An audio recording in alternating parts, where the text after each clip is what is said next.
Ayan guys, magluto tayo ng ulam. Meron tayong spring onion here na pinatubo ko. Pinatubo. Magkuha ta. Gupitin lang natin to kasi tutubo yan ulit. Ayan o, nagupit ko na to nung isang araw. Ayan o, tumubo na siya ulit. Kunin lang natin to. Yan. Tapos syempre hugasan natin. Ito sobrang haba na. Yan. 'Di ba? Kunin natin tong nagupit. Ayan. Self na ano ko to. Self kong tinanim. Guys, is hindi siya hindi yan spring onion. It's a garlic. Ayan, ang mga garlic ko tumubo na siya. Garlic. At saka ito is mint. Yan meron akong mint. Sa natin. Uy, hala. Lock natin. So, ayan guys. Nagpainit lang ko og kawali. Umpisahan na natin yung pagluto natin. Ayan. Let's start. Ayan, magluto na tayo ng dinner for tonight. It's a chicken hoisin sauce. Wala akong garlic. Naubusan ako kaya ito na lang. Ayan. Paanuhin muna natin ng konti. Dapuhin natin ng konti. Tapos ilagay na natin yung chicken. Ito pala yung chicken guys. Hiniwa ko siya ng saktong saktong sopa. Ganito. Para pag mukaong ka, dili na ka maghiwa-hiwa. It's a chicken breast. Ayan. Is 1.2 kilos ito lahat. Ang dami. Ayan. Ilagay na natin itong chicken.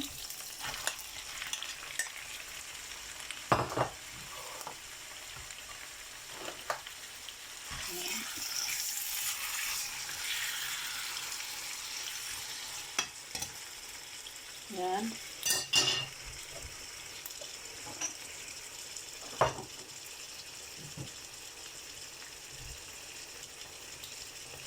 Ito yung pang sauce ko guys, oh. Bumili ako sa sa Asian market. Ayan, oh.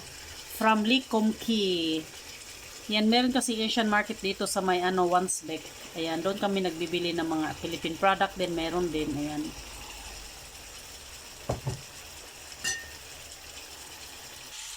Ayan, lagyan natin ng soy sauce guys. Naubusan ako ng asin. Kaya, ito na lang ilagay natin. Naubusan ako ng asin eh. Ayan. Hindi masyadong marami kasi yung hoisin sauce may na yun eh, may lasa. So, konti lang. Ayan.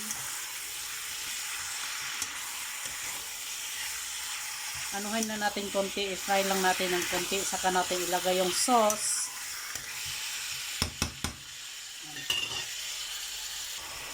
So nakalagay dito is 1 spoon at a time. So tintimplahan natin, hindi pala ito ilagay lahat. So dahan-dahanin natin isang kutsara hanggang makuha mo na yung tamang lasa ng manok. Yan.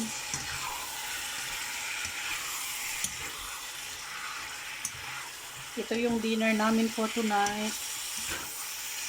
Ang aga kong nagluto ng dinner. Katatapos ko na maglinis ng kwarto namin. Iniba ko yung forma ng kwarto namin. Almost wholly din akong naglinis. Kasi nilipat ko yung bed namin, yung laruan, lahat nilipat ko, binaliktad ko lahat yung forma ng kwarto. Ilagay ko yung headboard namin sa kabilang side naman ng ng wall. Mamaya ipakita ko. Dahil wala akong garlic guys, lagyan na lang natin ng garlic powder. Ayan. Ayan. Lagyan na rin natin ng paprika. Sweet paprika ang nakalagay dito. Ayan. Lagyan natin ng paprika. Haluin natin.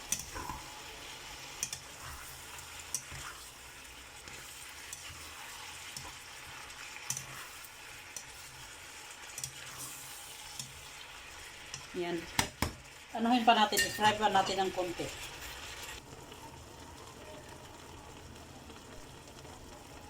So, ayan guys, pag magluto ka ng manok ba, magtubig gid siya, no? Ayan, oh. Injection siguro nilang manok, no? Kay magtubig man. Or natural lang baka na sa manok nga magtubig. Yan, pretohon sa nato siya maayo kay para baluto gid ba niya.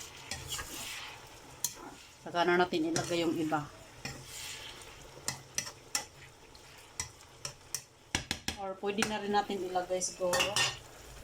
Ito pala guys, sama natin, o yan o, 3 klaseng paprika, 3 kulay, ayan.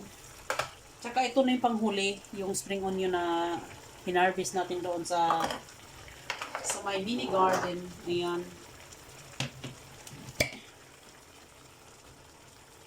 Ay, ang bango, grabe. Ah, ang bango ng ano, ng hoisin sauce.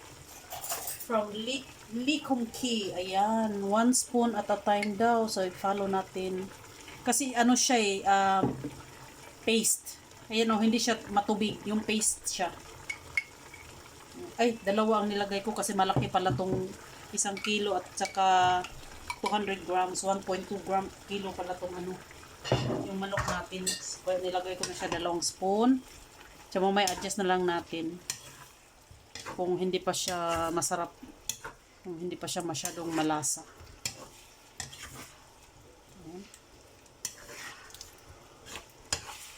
Nagtubig gid siya. Balikan natin mamaya guys. Lalagyan ko siya guys ng flour, cornstarch pala para medyo mag-sticky siya. Kasi itong sauce na to, oh, hindi siya mas sticky. Hala, grabe, ang daming tubig guys, oh. Galing sa manok. Hindi ko siya nilagyan ng tubig ha, sa manok yan. Ilagay ko to para mag-sticky yung ano niya, yung sabaw. Sabaw, parang sinabaw. Yung sauce niya. Para mag-sticky siya kasi oh matubig siya oh. Yan oh. So i-ano natin konti ng medyo sticky. Lutuin pa natin to. You have to tikman natin guys ay nag-sticky na siya oh. Ayan oh. Medyo sticky na siya. Tikman natin kung tama na ba yung timpla niya. Tapos ilagay na natin yung paprika. Sarap. Wow, lagyan ko ng garlic. Tsaka yung pepper. Mayroon akong pepper. Pepperone. Pepper. Ayan. Lagyan natin para medyo ano siya. Sarap niya guys. Sarap siya.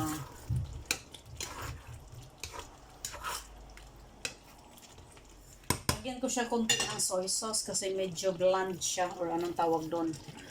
Medyo hindi tama yung salty, pagka-salty niya. Kasi yung rice, wala siyang timpla, di ba? So kung ilagay mo yung ulam sa rice, mawala yung tamang lasa ng ulam. Kasi yung rice is plain lang, wala siya, hindi siya fried rice. So dapat yung ulam medyo ano siya. Medyo kunting maalat. Kunti lang, hindi masyado.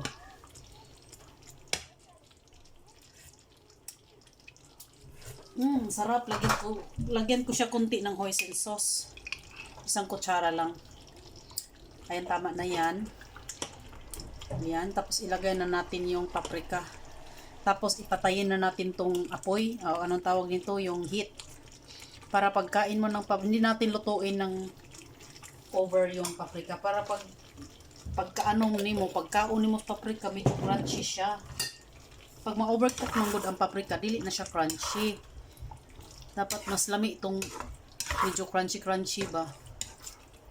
Diba mga bayot? Ayan o, sarap. Tikman natin ulit kung pwede na ba. Hininaan ko na yung ano niya, heat.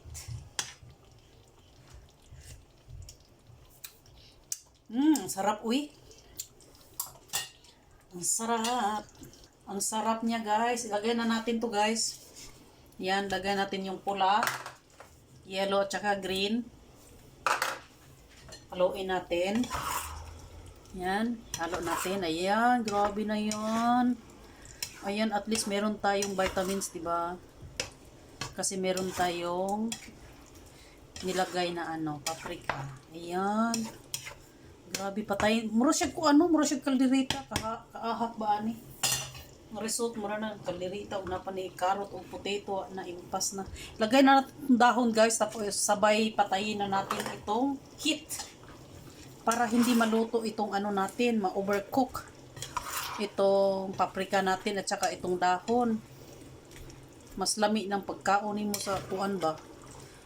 Crunchy crunchy. Yan, patayin na natin baka maubos yung sabaw. Ayan, mga bulanon man may mga mahilig sa sabaw-sabaw. Ayan. Ako ng isang kutsarang rice, itikman natin with sauce. Pinatay ko na yung heat. Yan. Dapat ang chef cook ang maunang kaon. Tikman natin guys kung masarap pa. Ayan, mainit pa.